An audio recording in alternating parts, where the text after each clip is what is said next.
呢啲泥係今朝早挖上嚟噶啦，出邊啲泥係唔靚噶，因為你出邊買啲泥，尤其是係商場買啲泥咧，佢已經收咗好耐啦，屬於係冇咗活性咯。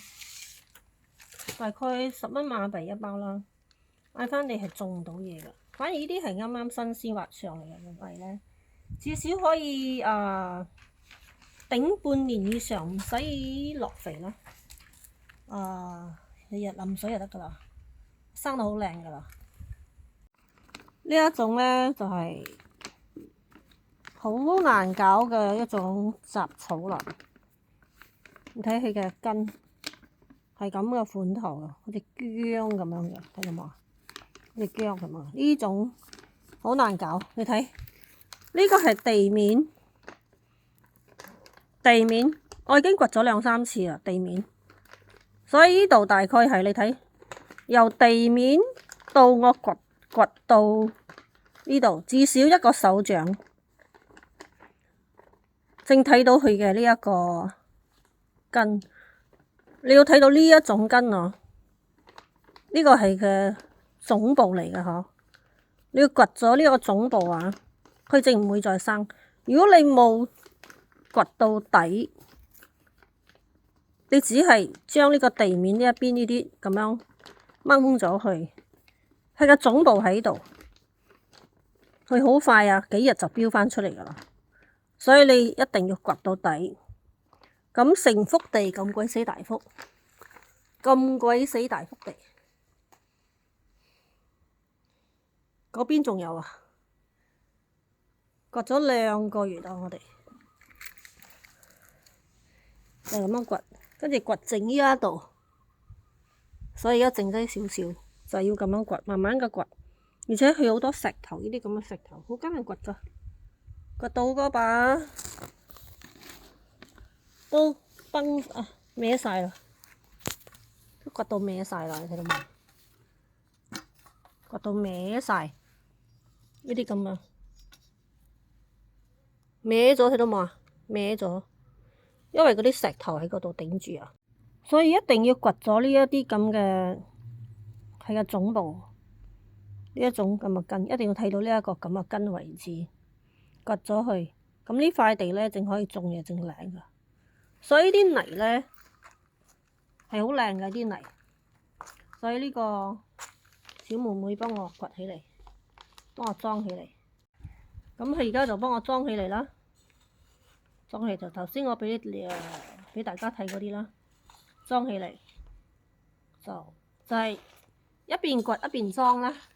我之前就係冇經驗啊，啱啱嚟嘅時候冇經驗，就係我係有叫我嘅日本朋友裝起嚟，但係我個袋唔夠啦，花盆唔夠啦，跟住後期嘅時候佢簡直冇幫我裝起嚟，係太浪費啦。因為你裝起嚟你可以種嘢嘛，跟住而且你裝咗起嚟咧，你可以繼續嘅掘，就唔會浪費時間啦。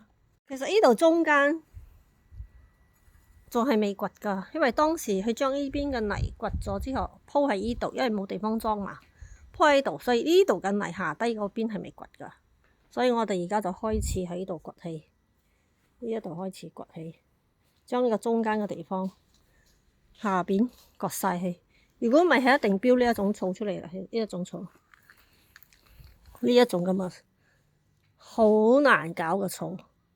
佢嘅根就係頭先我俾大家睇嗰種根，好似薑咁樣噶啦。你唔搞掂佢嘅話咧，你笪地簡直係冇辦法種嘢嘅，種乜都唔生噶，啲營養俾佢吸收晒。唉，呢個杜窿 BB 生到幾靚啊，幾靚仔啊！有3棵喺度，1棵、2棵、3棵喺度。要收緊啲葉啊，太多葉咗。幾日唔得閒摘啊，跌到滿地都係啊，睇到嘛？跌到滿地都係。哎呀，唔緊要啦，就好似我之前咁嘅諗法就係，等啲動物一齊食啦，明冇啊？唔使咁執着啦，太執着自己緊張啦。掹咗啲草去。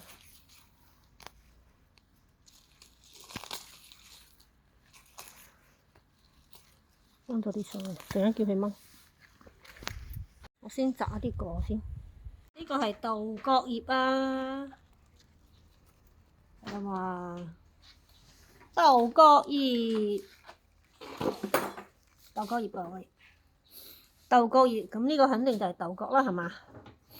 嘅，哦，都未食得就老咗啦，唔緊要，再種過。呢個係種咗8年，正成功打刺，會開花結果。雖然係咁快就老咗，呢個蝶亦都係老啦，細啦，冇營養。呢條係比較長啲嘅豆角。如果係種喺地度比較靚啦，呢個係老咗啦，就種啦。因為種喺花盆嘛。咁我之前咧係種喺地嗰度嘅，但係嗰陣時啱啱嚟嘅時候，好多雜草冇辦法生，而且我其實當時係攞啲食唔晒嘅豆角嚟做堆肥，跟住就生咗啲苗啦。但係當時冇搭架啦，又冇時間去理啲雜草，冇時間去斬草，跟住就請個斬草嘅人嚟斬，佢就將啲豆角苗都斬埋。已經係陸陸續續，同時有時候喺屋企摘啲豆角返嚟，豆角俾我哋請我哋食。佢啲豆角靚啊，種落地一定生㗎。但係每一次都唔係好識照顧啦，今次算係最成功㗎啦。希望快啲就可以搭個棚，可以種靚啲嚟，咁就有豆角食啦。豆角葉都食得㗎，豆角葉煲飯一流。我之前以為呢一個種係白色嘅種嘅番薯，我要食佢嘅葉嘛，點不知當時睇係以為白色嘅番薯啦，剪咗返嚟原來係矮瓜色嘅番薯。跟住咧，因為矮瓜色嘅番薯嘅葉咧係好韌㗎，係唔嫩食唔到㗎。結果咧我就冇食啦，就將佢放入水度釀住佢先啦。跟住之後釀咗，因為當時冇時間去種，釀住佢先啦。釀下釀下就生咗啲根，跟住而家就可以種入呢一個袋呢度啦，種入去啦。呢幾盆係已經種好嘅，呢盆係種好咗嘅，呢盆都係種好咗嘅。呢個薄荷葉研究咗好耐啊，一直都唔成功，近排就成功咗啦，咗好多輪㗎啦。頭先啱啱種咗啲苗咧，咁而家就淋水啦，淋啲水俾佢啦。因為呢個係新嘅一包乾嘅泥嚟種過嘢嘛，所以第一日嘅時候咧就要俾佢濕啦，濕。sini kenapa basah semua coba pertama hari pakai tanah ini，直接用水喉會快啲咯。不點解basah semua？因為呢一個係好粗身噶嘛，呢一個番薯苗好粗身，可以直接用水喉咁樣淋佢啦。佢嘅管係夠硬啦，夠長啦，可以直接用水喉淋啊。翻一時機，所以都逼上一筆如果你係種嗰啲幼嗰啲啊，管唔夠硬嗰啲，唔夠長啲啊，係唔可以直接用水喉咁樣淋噶啦，要攞一個桶啊，一個乜仔啊，慢慢去淋佢啦。番薯苗嘅管夠長，tadi itu panas sedikit，tadi itu besar kan kayak dia。我同你講淋多啲，因為嗰包泥好大包，所以呢啲番薯苗嘅管夠大嘅話，就可以直接咁樣淋啦。係今日嘅收穫，呢個俾我同事嘅，呢個我哋自己食啦，食唔晒又攞嚟請鐘點女傭食啦，都食唔晒嘅話，亦都俾埋我同事啦。